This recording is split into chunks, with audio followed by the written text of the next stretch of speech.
Hello and welcome to another Tyrrell's Classic Workshop. This time round we're looking at a French exotic, not Brigitte Bardot, but a car, interestingly enough, the Citroën SM. This is a really interesting piece of international cooperation, two nations sort of trying to bridge the gap, a bit like France and the UK, Britain trying to make Concorde, well, succeeding in making Concorde, and around the same time was this, a cooperation between Italy and France. And the interesting thing is that the French aren't known at all really now for making big or sporty or luxurious cars, but very early in the 20th century, both Peugeot and Citroën were making serious luxury cars, and Renault. And in fact, I was a judge at the 2012 inaugural Concorde in Shanghai in China, and the car that won it was a Renault, and it was probably one of the biggest cars I have ever seen in my life. You wouldn't believe it, but that's true. But the reason why French cars weren't allowed to be big and powerful is because of the horsepower rating, the tax rating in France. It's quite interesting. Different nations in different parts of Europe attacked tax laws on cars in a different way. In Britain, it was bore size. It was the size of the cylinders in the engine, which is why so many British car engines, like the Jaguar XK, other engines of that era, had very small bores but very long strokes, which mean that they couldn't rev particularly high, that they had to be more torquey than top-end powerful. And actually, Jaguar, to use that example even further, was probably the ones that most succeeded.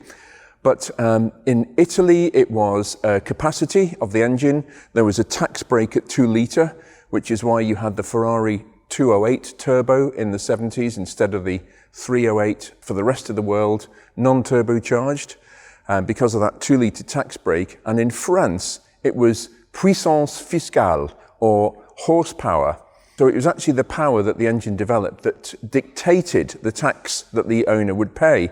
And the threshold was 15 horsepower. This is proper horses, this is not brake horsepower. And this Citroën SM actually is just on 15 horsepower. It's right on the cusp, and that was obviously deliberate on Citroën's part to help it sell in the domestic market. But how did we arrive at this? It was really interesting because Citroën took over Maserati in 1968. Maserati, like all of the big Italian trio, if you like, of car manufacturers in the Modena area, Ferrari, Lamborghini, Maserati, were all in terrible financial trouble in the late 60s, early 70s, and Maserati fell under Citroën. And Citroën thought to themselves, let's really get something. We've got this wonderful relationship. We've got this extremely talented engineer called Guilio Alfieri, who was the technical head of Maserati at the time. He went on to Lamborghini and developed the Quattrovalvole heads for the Countach, which were enormously successful and powerful. In fact, they were one of the most thermodynamically efficient engines of their time, the QV Countach. But I digress. Back to this. And Citroën said to him, we want to develop a very expensive sports car. This is new territory for us. We have the DS, the sort of saloon, but it has a very wheezy 4-cylinder engine in it, which is probably, dare I say it, one of the Achilles heels of the DS. It was at one stage a flat 6 engine, similar to Porsche's 911, was mooted, but it never went anywhere production-wise. So Citroën said to Giulio Alfieri, please come up with an engine that we can use in a front-wheel drive car. Of course, Citroën had been using front-wheel drive very successfully since the Traction Avant, one of the very first successful front-wheel drive production cars in 1935. So it was very much in their DNA. Same with the DS, very successful. So Giulio Alfieri took a Maserati V8 off the production line, a standard 90-degree V8, and he modified it. He hacked it about, literally, and reduced it to a V6. He lopped 2 cylinders off the end of the engine, made it a 90-degree V6, which has its own inherent vibration and lack of smooth running characteristics, because 90 degrees and V6s don't really go together. And in fact, a very similar V6 engine was developed by Peugeot, Renault and Volvo in the mid-1970s, and they had the same problems with that. It was a 90-degree V6 because exactly the same thing happened. It started off as a V8, and it became too big and too lumpy for what they needed. So they lopped 2 cylinders off, and eventually they introduced what were called 15-degree crank throws on the engine to smooth it out with the Renault GTA V6 Turbo in the 80s. But again, let's get back to this. So Alfieri had no choice. He was working on a very limited budget. He had to work with a 90-degree V6, and the engine had to be as short as possible. And the reason for this, very similar to what I touched on with the 911 Porsche video a few videos back, is the size of the engine was very, very important. So the engine actually ended up being very short and only 140 kilos in weight, which is quite light for a over 2.5 litre engine. And the reason, the engine had to fit in there. It's front wheel drive, so you have the gearbox here. The engine drives that away. So you've got the differential here and the gearbox, and in fact, the Citroën SM gearbox got another life as the gearbox in the Lotus Esprit in the late 70s and 80s, and that worked really well. But they made this gearbox special for the SM, and it's actually a front mid-engine car, this. It is a mid-engine car, even though the engine is at the front. So Alfieri struggled to get the engine to actually be small enough, and in fact, he had to reduce the dimensions inside the engine because it started life as a 4.2 litre V8. He had to reduce it down to 2.7 litres. So even though he'd chopped 2 cylinders off, he still had to reduce the stroke to make it an ultra short stroke engine to get it under that 15 horsepower, that puissance fiscale magic number in France. Now, one of the more interesting things about this relationship between France and Italy was that there was a few miscommunications and misunderstandings along the way. One of them was that Guilio Alfieri developed the engine. It had 3 timing chains in 3 different places along the engine, and one of them, called the primary timing chain, drove a shaft that ran through the middle of the engine, a jack shaft, which then drove the 4 camshafts. Now, the problem is, what Citroën didn't tell Alfieri was that that jack shaft was going to do a lot of work on this car.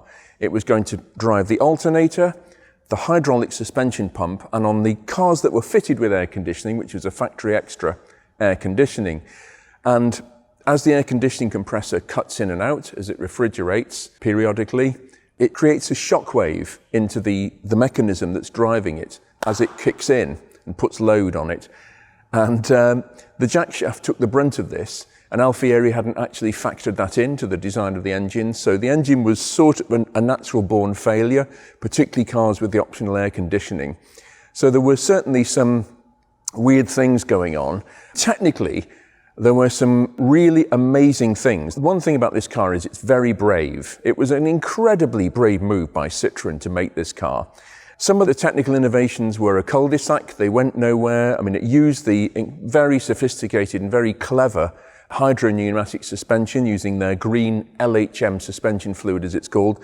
So the whole car rides on a cushion of oil. It is height adjustable, as is the DS and the later CX. But the hydraulic system extends even to the headlights. They actually turn with the steering. Modern cars now, you have a fog light on each corner that lights up when you turn into a left or right-hand turn. Citroën had the same thing in 1970, 51 years ago, but it was actually a revolving light controlled by hydraulics from the steering. And again, the steering wheel actually is not directly under normal operation connected to the front wheels at all. It acts as a remote control mechanism, feeds hydraulic fluid through to the steering rack, and the whole thing is done remotely by high pressure oil. And this system was called diravi in French, which translates roughly as steering that self-centers on command, which it does, and that's another of its tricks. If you let go of the steering wheel, it will always come back to the straight ahead position, even if you're not driving. Vari-Power. Citroën called it Vari-Power in the UK, and it's so clever, this system. This hydraulic system is one of the hearts of this car, and it compensates for load in the boot, in the trunk and rear seat passengers. It alters the braking pressure so the wheels don't lock up. It's just fiendishly clever, the hydraulic system on this car, till it goes wrong. But that's another story. But the car has absolute moments of greatness. This incredibly aerodynamic teardrop shape. Remember, this is 51, 52 years ago now, had a CD of 0.26, a drag coefficient of 0.26, which is incredibly aerodynamic for that time. Even now, it's quite credible, really. This car has the optional leather interior, which I think looks absolutely wonderful. Craig's going to retrim the seats. We'll see they're split and pretty nasty and horrible, but they're the originals, so we're going to do those beautifully. Craig can do that here. It was owned by Mike Brewer, who had a lot of restoration work done on it. And then I colluded with a customer and bought the car at Silverstone Auctions in November at the National Classic Car Show. And we've got the car in now for some work following its appearance with Clarkson, etc. on the Grand Tour's Carnage à Trois, as they rather charmingly call it. I hope this car didn't have too much carnage, but it's finished in this beautiful Ver Aqua metallic, the factory colour, tobacco leather interior, very scruffy at the moment, and it hasn't even been valeted, but it's still a lovely, lovely, very elegant car. I'm going to be tuning the engine on this car, because it would be rude not to, with my trusty hosepipe and screwdriver, and then we're going to discover the delights of this car on the road.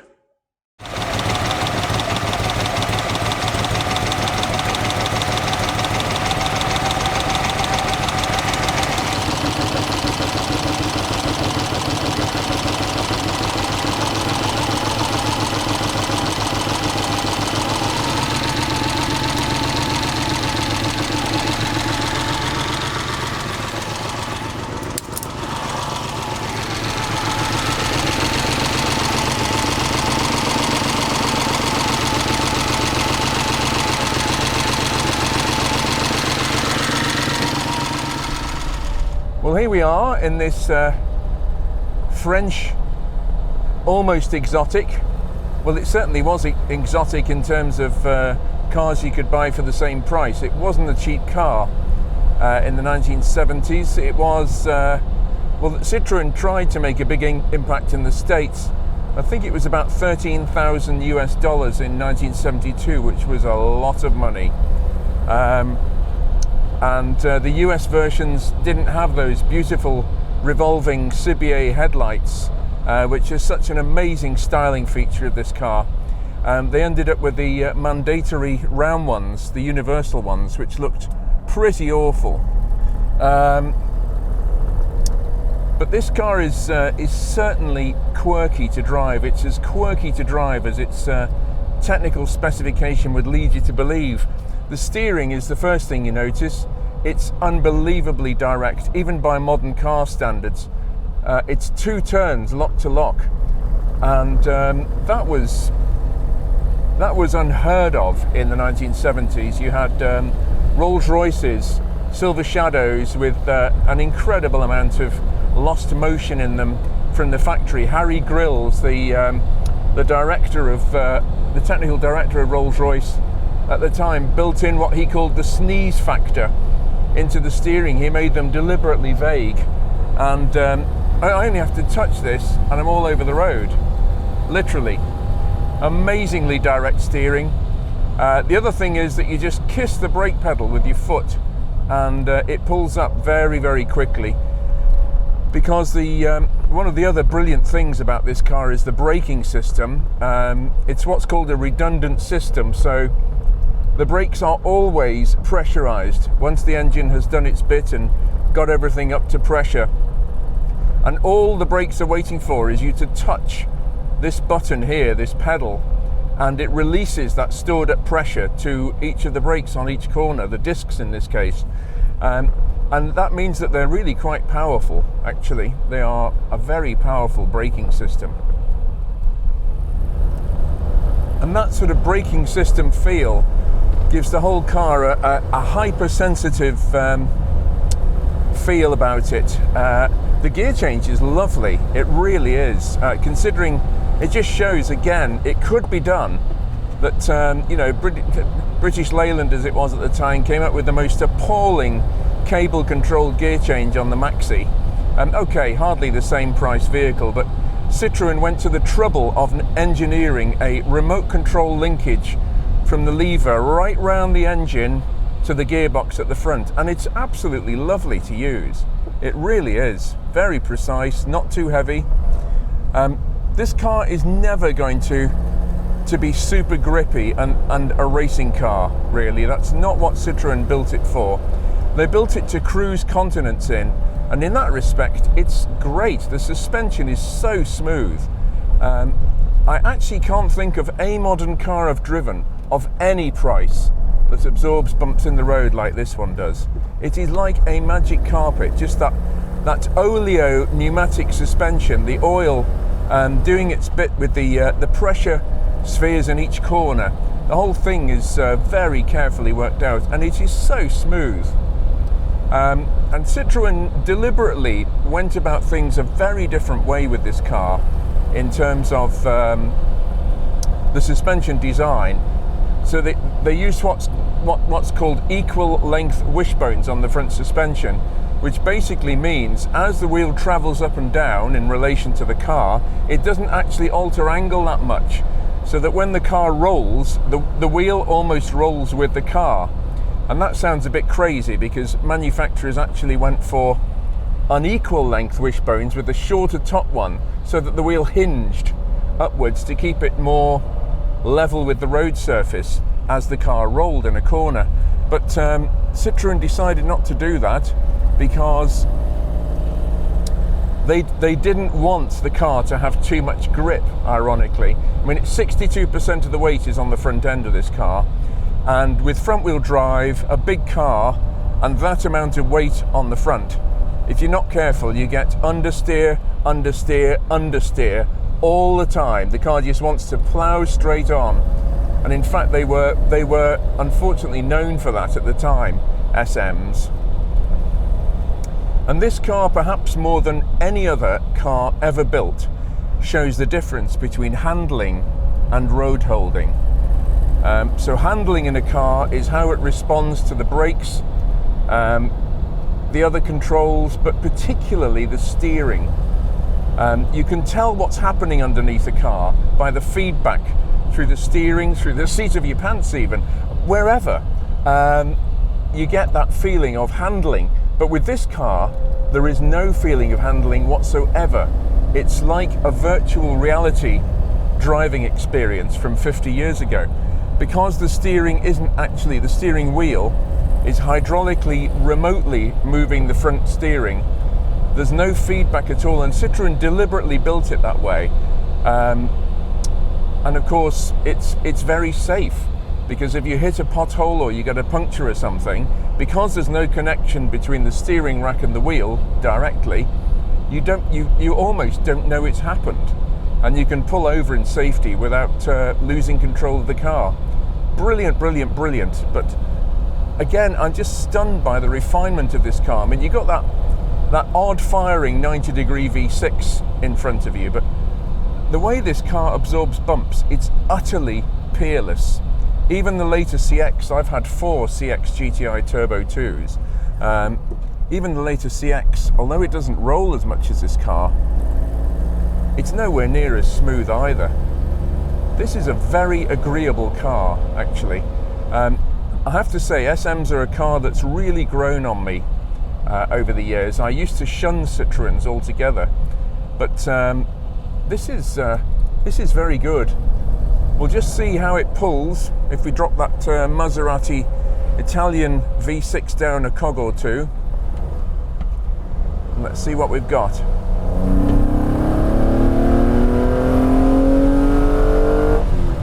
Well, you can see the whole thing is pitching around. The nose lifts under acceleration. It's until you get used to it, it's quite a novel experience. But you know, it's adequately fast.